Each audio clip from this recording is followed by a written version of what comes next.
Well, joining us now is Joan Rosenhaur, who's the Executive Vice President for U.S. Operations for Catholic Relief Services. And Joan, we're so happy to have you with us today. Thank you. Glad to be here. Now, we are talking about a specific thing that I think a lot of people think about when they think of Catholic Relief Services, too, is the Operation Rice Bowl, which is an operation that's been going on for a number of years now. I know I remember when I was growing up as well. But some changes going on this year. Maybe if you could talk to us a little bit about some of the new things involved with the Rice Bowl this year. Sure. Yeah, we're very excited about it because, when something's been around for more than 30 years, it needs to be renewed once in a while. And what we've tried to do is really focus on providing helpful and fun resources for families and individuals to kind of use Rice Bowl as their way of engaging in our Lenten practices of prayer, fasting, and almsgiving. So to help them understand where those traditions and where those spiritual practices come from, what they mean for us, and to, again, equip parents to help their children understand it, but also to have some fun with it.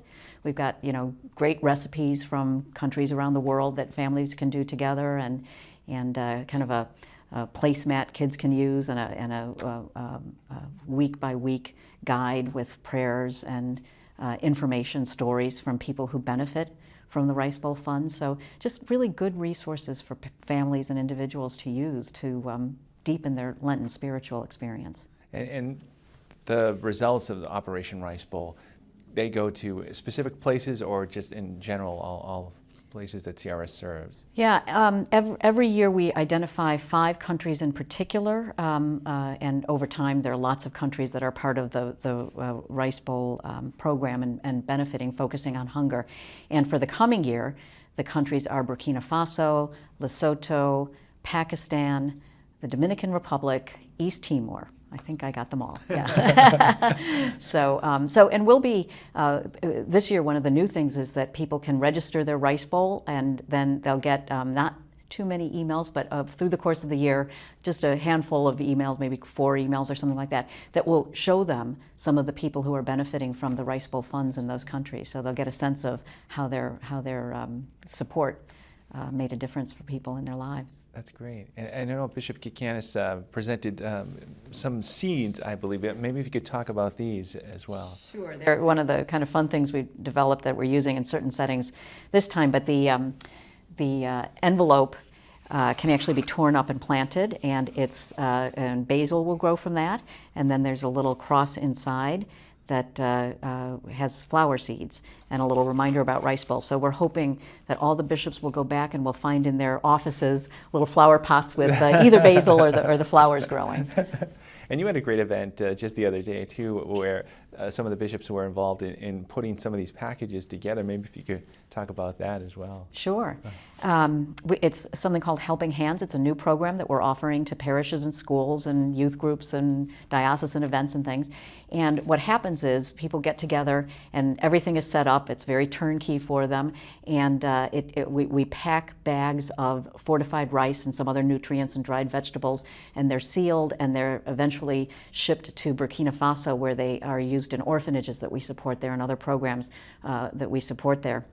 And the great thing about it, the bishops had a great time, they joined in. We had some youth groups there and music playing, and everybody was having a really good time packing. And we even had some very young children for some of the youth ministry directors that brought their youth groups.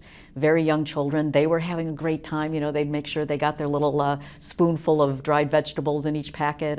And so it's really a great resource for a parish or a school or whatever, because people of all ages can do it together and have a lot of fun. They bring a gong, so when you reach a certain goal, as you're trying to get toward your goal, the gong goes off. 10,000 meals packed, and the gong goes off, and everybody cheers. And it's just a really fun experience, but it really connects the parish or the school to both the immediate needs, hunger needs that people have around the world, the people who are fed by these packets, but also the idea that what we need to work toward as a community of faith is food security, the kind of development, and that's part of what Catholic Relief Services does, to help people develop the kind of agriculture programs and other nutrition programs that will help them to be food secure and no longer need someday.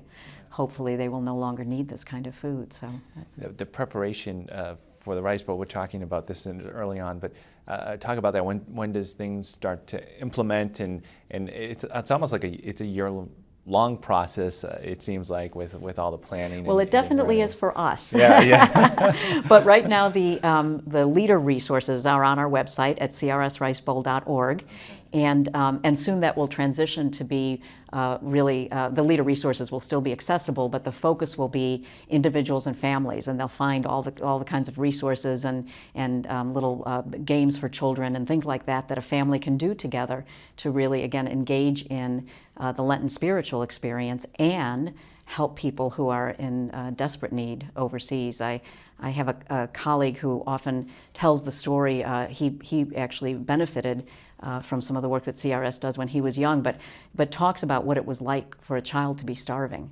And this is what the kinds of things that we try to address through Rice Bowl, that there are children still in the world who can't sleep at night because their body is, kind of turning in on them because of starvation. And we can do something about it. So it's an important thing to do, and it also enriches our spiritual experience. And 25% of the money that is raised through Rice Bowl stays in the local diocese to help hungry and poor people in the local diocese. So it's sometimes people say, I don't know whether we can really help overseas, and we have so much need at home. This program helps you address both at the same time. Well, it's a great program and some exciting new things, and thank you so much, Joan, for being with us today. Thank you for having me.